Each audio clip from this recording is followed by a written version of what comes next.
So just when you thought that you were done with this tire tread, I decided to throw one more curveball at you. Now, the reason that I decided to keep this as a separate video was because the last video was getting very long, and this video is dealing with a topic that I find might be a little bit more confusing, so I wanted to keep it as its own particular video. So what we're looking at in this particular lesson is we're still editing the tire here, but we want to bring some curve into the profile of the tread itself. You'll notice that at the end of the video, we didn't actually deal with that, and we still kept it pretty straight. And now you might be a little bit frustrated, or you might not have even noticed that we didn't really do much with the tread profile itself. So that's what we'll be looking at in this video. Now we could go ahead and try to inflate this. We could go ahead and apply all these modifiers and start scaling things out. We could go and start to try and model this into the original shape itself here.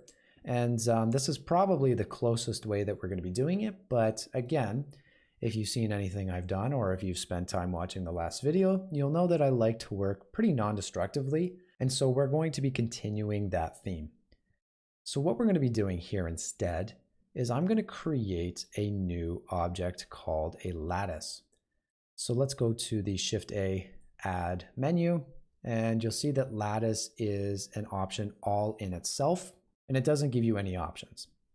So let's select this, again making sure that our 3D cursor is at the origin, and it's going to give us this box down here, and you're going to think, okay, that's really not exciting, there's not much to it.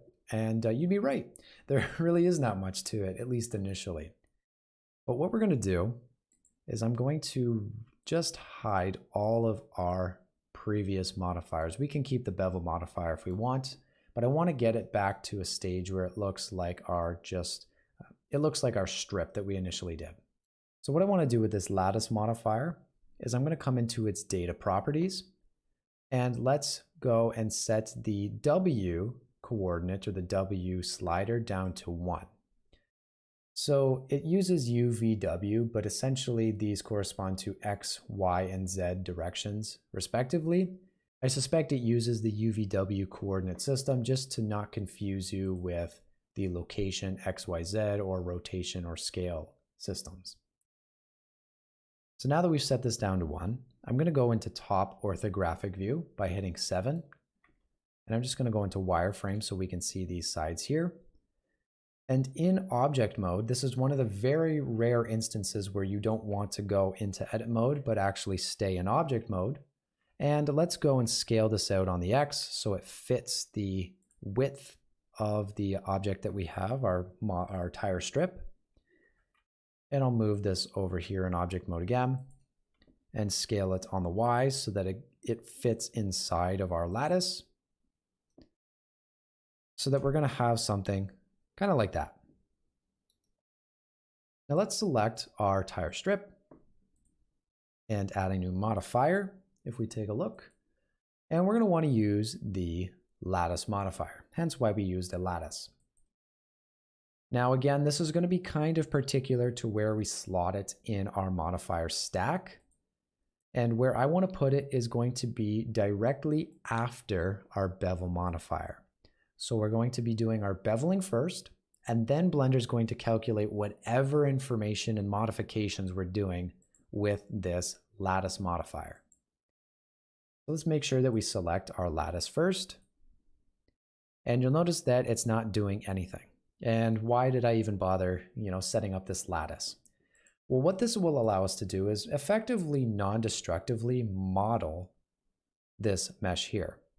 And now it's not going to let us do any extrusions or really scaling, but if you take a look, it will allow me to start to move this lattice piece here,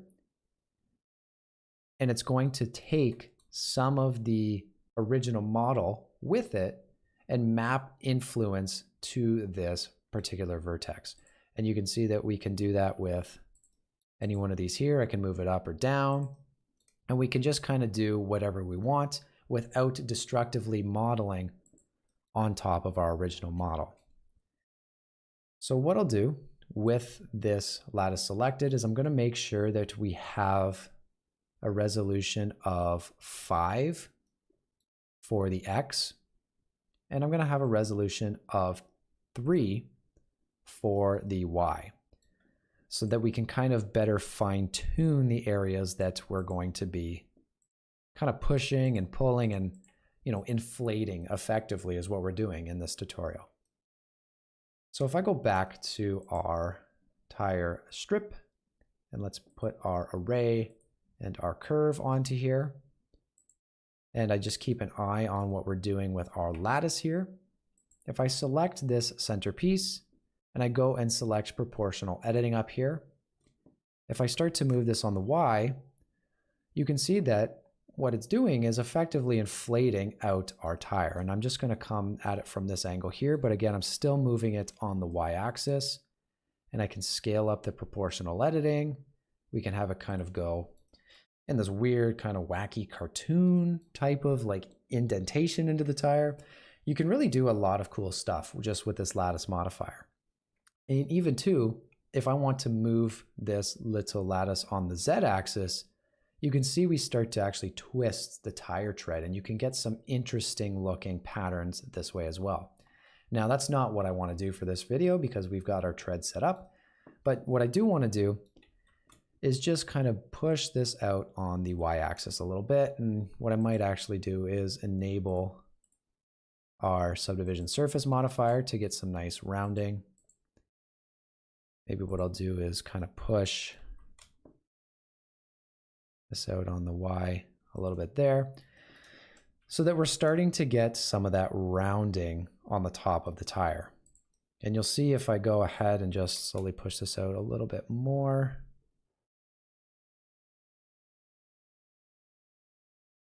it's going to take a lot of fine tuning to get something that we really like. But with this very simple lattice, we've gone ahead and really, again, further tweaked non-destructively the tire. And if we take a look at a before and an after here, here is before our lattice and after our lattice. And it really fundamentally changes the entire profile of our tire.